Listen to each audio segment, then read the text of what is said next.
Let's dive into everyone's favorite geopolitical parlor game. Is it genocide or just, and I quote, complicated social friction? This one focuses on Nigeria, specifically the delightful situation involving Christians, Muslims, cows, guns, and a whole lot of politicians who suddenly developed amnesia the moment they got sworn into office. It all went mainstream when US politicians decided to get loud about it. We had Donald Trump threatening to send in the cavalry, guns are blazing, to wipe out terrorists because he believed Christians in Nigeria were facing an existential threat. Then we had Ted Cruz and the gang screaming that the Nigerian government was practically holding the door open for jihadists. They all tagged Nigeria a country of particular concern. Without surprising anyone, the Nigerian government said, wow, relax, it's not religious, it's just banditry, climate change, cows eating the wrong grass. They claim it is not just Christians, everyone is getting killed. It is inclusive, equal opportunity violence. The criminals here are very progressive. These political elites used to tweet like keyboard warriors about persecution. Christians are being wiped out, they cried. But now they have the keys to the presidential villa and poof, every evidence of anti-Christian genocide has disappeared. Isn't it just amazing how a shot at a political appointment can give the sudden ability to see uncommon nuance? But the real spice, the Vatican. The Pope calls it shameful, but the ever-diplomatic Cardinal Parolin basically said, let's not call it persecution, it's an economic wrestle between farmers and herders. But the real star of the Vatican, Bishop Matthew Kukah, the conscience of the nation, Oxford-educated, Harvard fellow, PhD holder, a man so smart he makes the average northerner in Nigeria look like they eat crayons. But recently, the bishop came out swinging against the genocide label. His argument, it is a masterclass in, let's call it creative logic. He actually said you can kill 1 million people and it still won't amount to genocide if the intent isn't there. True, but apparently, unless you have a signed letter of intent from the killer saying we are doing a genocide, the body count is just statistics. Yet the attackers scream Allahu Akbar while burning churches. I don't know about you, but usually when someone screams a religious slogan while blowing up a religious building, I take their word for it. They are not screaming long live capitalism. But that's not all. He also dropped this gem. 80% of educated Nigerians are Christians. They control the economy. How can they be persecuted? Because as we all know, if you have a master's degree, bullets simply bounce off you. It's basic physics, people. Just ask the Jews in 1930s Europe. They were highly educated and economically powerful, so bullets couldn't kill them. That's why the Germans' final solution was the gas chamber. Bishop Kukah wants you to believe that these slain Christians aren't martyrs. Those some were only able to survive because they hid in a mosque. Nothing says banditry like having to pretend to be a Muslim to survive a brutal massacre. He also claimed the data on burnt churches is fake news. It cleverly avoids the Catholic Church because Catholics don't indulge in hearsay. But wait, Bishop Kukah isn't the only bishop in town. Enter Bishop Wilfred Anagbe.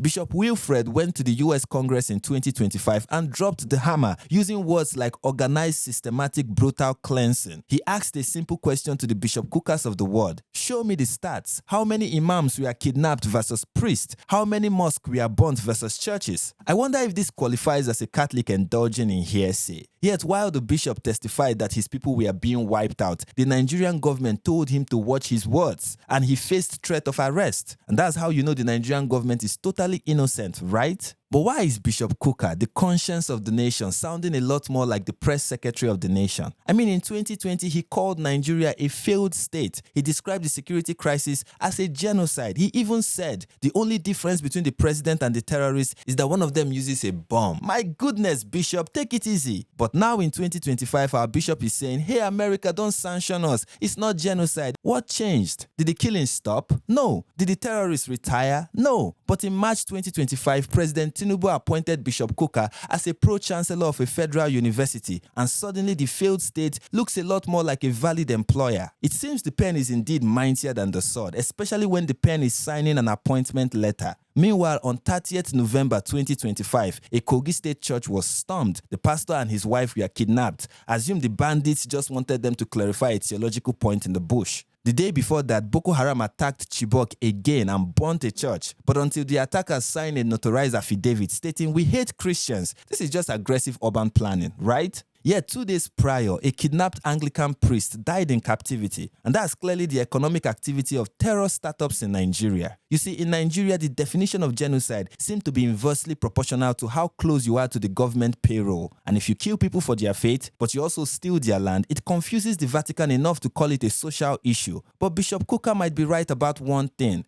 Catholics don't indulge in hearsay, but apparently some of them indulge in politics, even the type that plays with people's lives.